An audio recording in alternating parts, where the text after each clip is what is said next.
¿Cuáles son los grandes retos que ha identificado y tiene Medellín? Pues el gran reto es disminuir la desigualdad. Nosotros estamos todavía frente a una ciudad donde el estrato 6 representa el 3% de la población y el estrato 1, 2 y 3 representa el 80% de la población.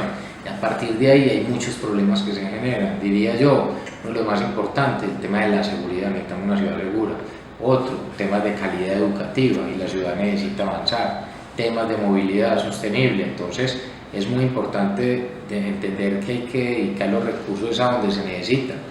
O sea, el mapa social es más importante que el mapa político. Los recursos hay que invertirlos donde se necesitan y no necesariamente donde nos sacamos los votos. ¿Cuáles obras físicas entonces serían las más necesarias para el municipio?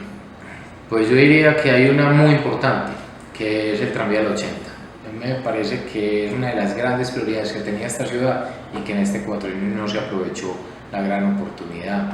Sistemas de transporte público al 100% integrados tarifariamente, metrocables, completar el metrocable de Villa Lilian y El Pinal, ya que va a estar, por ejemplo, la obra física del tranvía de Ayacucho. Absolutamente necesario el metrocable de la zona noroccidental. Absolutamente necesario entender que la autopista, la regional realmente, ese eje de movilidad, hay que terminarlo en sentido sur-norte. Cuando uno va a la regional y se tropieza directamente contra Moravia, esa vía hay que continuarla y solucionar un problema social que hay también y continuarla hasta Zamora, que conecta con la autopista Medellín-Bogotá. Necesario tercer carril sobre el río en cada uno de los puentes. Ya se hizo en la 33, hay que hacerlo en los otros puentes. Son muchas obras físicas que hay que hacer, pero privilegiar sistemas de transporte público eficiente que mejoren la calidad de vida de la gente. Lo otro, andenes. El 26% de la gente se mueve a pie en Medellín, el 26% de los viajes se hacen a pie. Necesitamos andenes de calidad, necesitamos ciclorrutas de calidad para potenciar más el uso de la bicicleta. O sea que son muchos temas que hay que hacer en Medellín. Federico, ¿usted está de acuerdo con el uso comercial de la línea C del metro? Yo estoy de acuerdo con el uso comercial de la línea C del metro y creo que se tiene que expandir el sistema para que cualquier ciudadano, cualquier zona de la ciudad pueda tomar bus alimentador y pueda llegar a las diferentes partes del sistema, ya sea metro, sea tranvía, metro cable, metro plus, pero tenemos que avanzar 100% sistema integrado. Bueno, Federico, ¿qué gran proyecto en Medellín le apostaría a que tenga una externalidad positiva en el área metropolitana? En el área metropolitana, pues yo pienso que son muchos proyectos, pero hay un tema de fondo y es consolidar el sistema integrado de transporte, no solo para Medellín, sino para el área metropolitana. Ese sería un gran proyecto. Y de conectividad regional, creo que vienen grandes proyectos. Estoy de acuerdo con la inversión que ahora se comprometió Medellín con el tema del túnel del Toyo.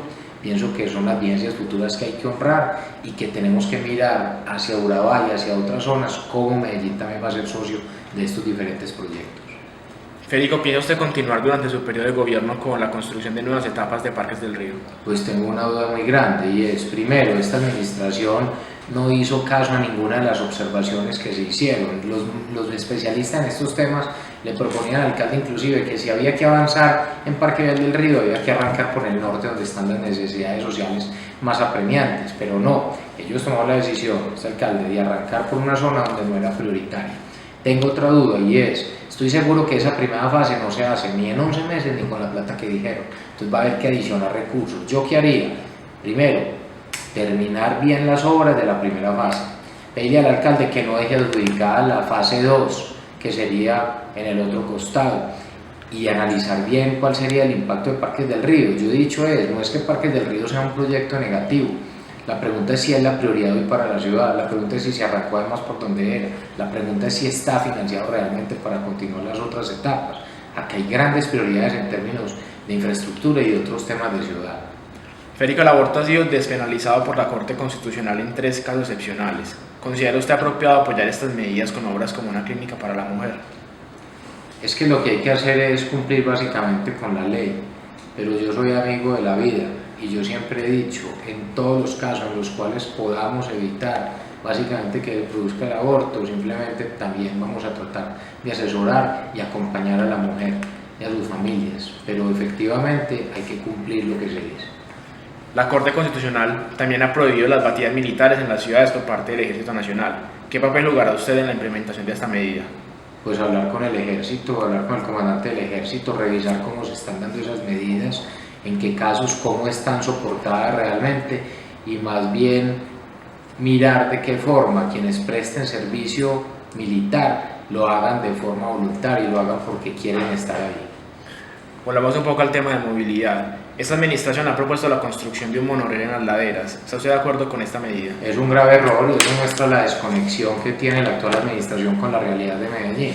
Cuando se habla del cinturón verde, se habla como un elemento de contención en borde de ladera. Usted pensar en un monorriel en borde de ladera, primero, que no tiene estudio origen-destino, que no obedece a ningún estudio de movilidad, simplemente porque salen proyectos del sombrero.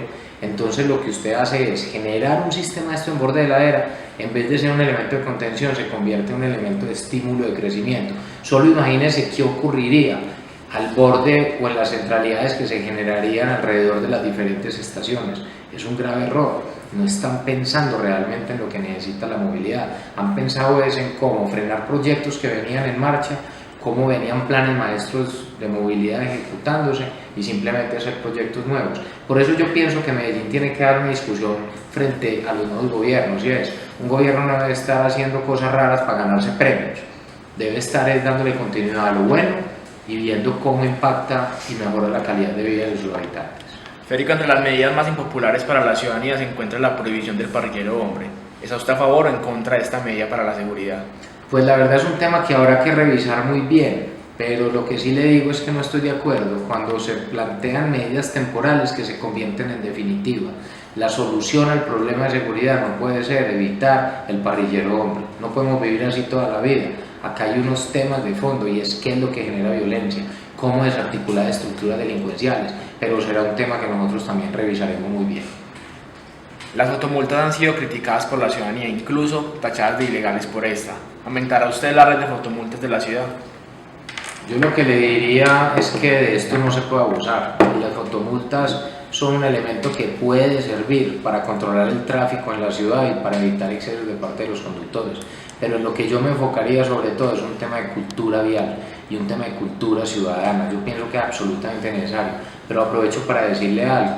Yo pienso que en Medellín necesita más cámaras de seguridad que cámaras de fotomulta, pero lo que sí no se puede hacer es engañar a la ciudadanía simplemente por captar votos y prometer quitar las fotomultas como las propuso ya un candidato, sabiendo que no la puede quitar porque hay un contrato que esta administración renovó hasta el 2025. No puede ser que en campaña se le mienta a la gente. Entonces yo pienso que lo que hay que hacer es que funcione realmente sin abusos. La ciudadanía lo que pide es que no se abuse y mirar definitivamente a dónde están yendo los recursos, si es cierto que están yendo sobre todo a unas manos privadas. Listo. ¿Cómo piensa usted liderar la recuperación social y urbanística del centro de Medellín?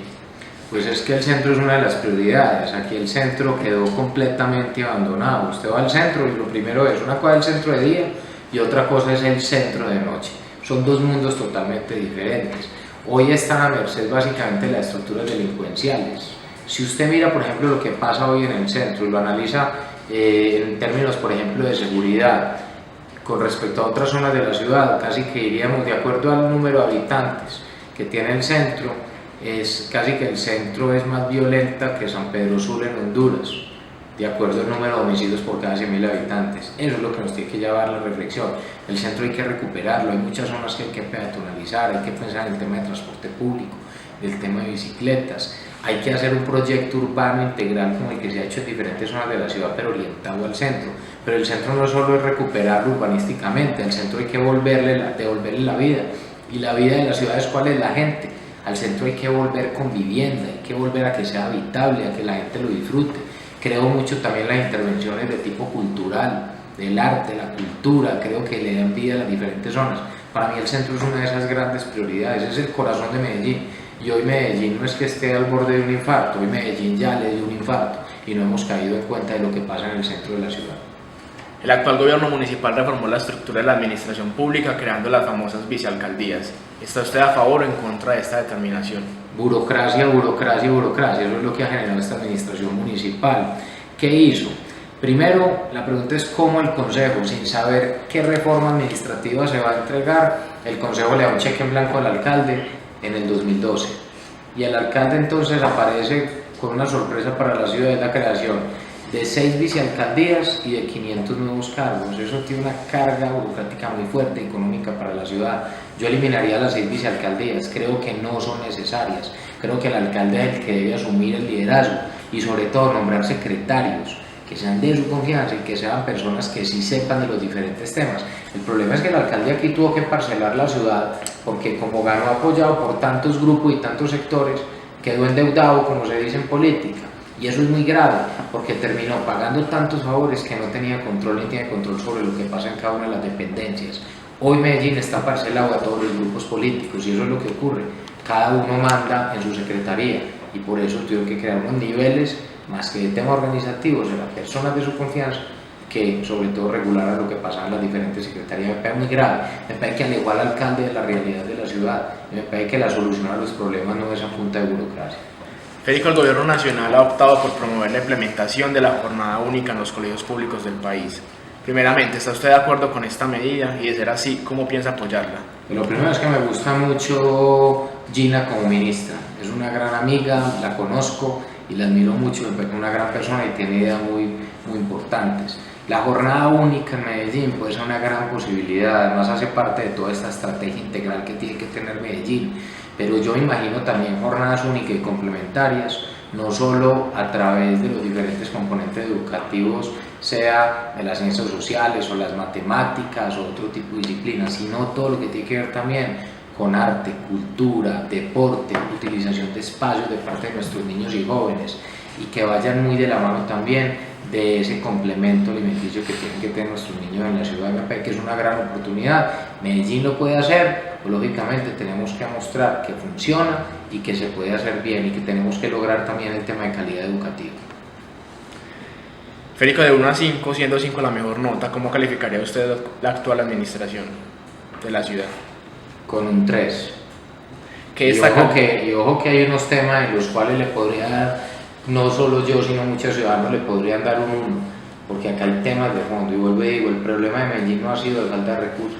La administración en 4 años tuvo 17.5 millones, y no hay un tema en el cual uno diga, definitivamente estos 4 años dimos el salto que necesitábamos. Yo veo que no ha pasado. Pero entonces, ¿qué destacaría usted del ejecutado por esta administración? A mí hay proyectos que me gustan, por ejemplo las UVAs, las unidades de vía articulada, me parecen proyectos novedosos que sirven y que generan desarrollo en comunidades, pero le cuestiono que haya arrancado con las UVAs y que haya acabado con los proyectos urbanos integrales. Para mí los PUI era una metodología de intervención social en diferentes zonas de la ciudad, lo cual acabó. Me parece que es importante que le dio continuidad al proyecto del tranvía de Ayacucho, me parece importante, me parece uno de los proyectos más bonitos de esta ciudad y más necesarios y más importantes. Me parece importante que haya tenido esa visión de aportar recursos al proyecto, por ejemplo, de conectividad con el tema del túnel del Toyo que nos va a conectar con Urabá, que es una buena decisión, y muchos otros temas. Yo pienso que todas las administraciones tienen buenas y malas decisiones, lo que hay que hacer es siempre continuar lo bueno y mejorarlo, y lo que no funcione se cambia, y eso es lo que nosotros vamos a hacer, no mirando tanto para los lados ni para atrás, sino mirar dónde nos vamos a enfocar, pero definitivamente hay un tema de fondo y es darle la cara a la ciudadanía. Esta administración aparece es cuando hay grandes eventos, este alcalde aparece es cuando hay grandes conciertos, cuando hay premios para recibir, pero no cuando están las grandes problemáticas de ciudad, y la gente lo que quiere es justamente que haya alguien preocupado por lo que pasa en la ciudad de Medellín. Federico, entonces en su próxima administración, en caso de que el municipio necesite dineros para ejecutar sus proyectos, ¿accedería a vender parte de EPM o preferiría ignorar rentas para no comprometer el patrimonio de los medellinenses? Jamás vendería EPM. EPM es y tiene que seguir siendo 100% pública, pero tiene que haber un tema más allá simplemente decir que es 100% pública, y es que EPM tenga sensibilidad social. No tiene sentido usted hablar hoy que hay 220.000 personas hoy en Medellín sin agua potable y que estamos comprando empresas de agua en México y en Chile. La gente no es boba. Y EPM es de todos, y EPM tiene que tener una gran responsabilidad social. Y lo único importante en EPM no son los rendimientos financieros, sino cómo está en términos de responsabilidad social. Es una empresa que queremos, pero que cada vez se tiene que hacer querer más, que tenemos que tener una responsabilidad social muy importante en la ciudad y que entiendan, quienes trabajan en EPM, que EPM es de los ciudadanos, EPM no es una empresa del sector privado, y la rentabilidad económica no es su único objetivo, tiene que haber rentabilidad social. Respecto al anterior, en medio de un fuerte debate en el Consejo de Medellín, se aprobó el polémico Acuerdo 300. ¿Está usted de acuerdo con esta decisión? Pues hubo un fuerte debate de algunos, porque la mayoría de los concejales ya tenían su voto definido desde el principio, como para la mayoría de los proyectos. Porque aquí la mayoría de los concejales hoy básicamente están cooptados a punta de burocracia que le entregó esta administración municipal. Se perdió el modelo completamente. Yo mismo fui a ese debate. Yo fui concejal 8 años y a mí me parece que lo que pasó con el Acuerdo 300 es una vergüenza. El consejo ese día tuvo que haber dicho: aprobamos el Acuerdo 300 y cerramos porque ya no tenemos nada más que hacer acá. Abandonaron sus funciones más importantes y todavía no queda claro qué se ha hecho con ese Acuerdo 300, ni la ciudadanía conoce de fondo. Usted le puede preguntar a muchos concejales todavía y no saben ni les importa qué pasó con eso. Abandonó sus funciones el consejo. Y ojo que ya había un antecedente del 2012, donde le habían dado un cheque en blanco y el alcalde se apareció con 6 vicealcaldías y con 500 nuevos cargos. Federico, ¿qué papel deben tomar el ITM, el Colegio Mayor y el Pascual Bravo para mejorar la calidad de la educación? ¿Especializarse en técnicas y tecnologías como inicialmente fueron planeados o competir con universidades en programas universitarios? Yo pienso que el ITM, el Pascual Bravo y el Colegio Mayor de Antioquia es nuestra gran oportunidad y tenemos que seguir avanzando a través de muchos programas de formación, pero que vayan del lado de la vocación económica de la ciudad, del lado de la estrategia de desarrollo económico. Yo pienso que la oportunidad para miles de jóvenes de esta ciudad que no han tenido posibilidad de ingresar a la educación superior y que tienen que entrar ahí, pero también en elementos de formación para el empleo. Le creo mucho a los proyectos de las técnicas. Y eso no quiere decir que un joven que estudia una técnica, una tecnología, se tiene que quedar toda la vida con ese nivel profesional. Si usted accede a empleo, puede mejorar sus condiciones de vida, puede obtener salario y puede seguir estudiando inclusive en otras universidades también. Pero pienso que el tema de la virtualidad tiene que ser una de las grandes herramientas. Pero es absolutamente necesario que el ITM, el Pascual Bravo y el Colegio Mayor de Antioquia se dediquen también a temas de educación con pertinencia de acuerdo a la estrategia de desarrollo económico de la ciudad de Medellín. La noticia del edificio Space ha generado temores entre la ciudadanía frente a la seguridad de las edificaciones que se vienen construyendo en la ciudad y los terrenos usados para la construcción. ¿Cuál cree usted que es la causa de este problema y cómo actuaría para garantizar unas viviendas seguras para los medellinenses? Pues yo pienso que aquí lo que hubo fue un problema básicamente de ética y era de quien diseñaba y jugó con vidas de las personas y eso no puede ser y eso no podía pasar. Pero aquí tiene que haber una revisión también muy clara y de quienes tienen que cumplir la ley también y hacerla cumplir, que son las curadurías y los elementos de planeación. Y ahí no puede haber falla alguna. La ciudadanía está tranquila porque supuestamente hay unas instituciones que velan por sus derechos. O sea, que ahí se dieron fallos de muchas partes. Federico, y finalmente, ¿qué medidas tomaría usted y qué políticas públicas fomentaría para mejorar la situación de los habitantes de calle? Pues lo primero es no hacer nada como se ha hecho hasta ahora, sobre todo en esta administración. La mayor intervención que se hizo con habitantes de calle estos 4 años fue esconderlos cuando llegó el Foro Urbano Mundial. Aquí lo cierto es que estamos hablando de un problema de salud pública. Quienes están hoy en situación de calle son personas que tienen o problemas mentales o adicción a drogas o adicción al alcoholismo. Tiene que ser un tema tratado buscando recuperar vida y recuperar personas, pero también tiene que haber un tema de control y un tema entendiendo que hasta dónde los derechos de unos pocos van en contravía de los derechos de muchos. Como estos sitios donde hoy se reúnen básicamente son los sitios más rojos en términos de drogadicción, alcoholismo, explotación sexual, y yo he dicho, hay unos temas que nosotros vamos a presentar en el programa de gobierno para intervenir y recuperar muchas vidas, pero que haya también un tema claro de control. Lo que no puede pasar es que simplemente no se haga nada y que se diga que es un problema en el cual no se puede intervenir. Pero lo que yo sí tengo muy claro, además, es ni un solo niño en situación de calle, y esa sí es una decisión que tienen que tomar desde lo municipal y actuar con contundencia. Listo, Federico, muchas gracias.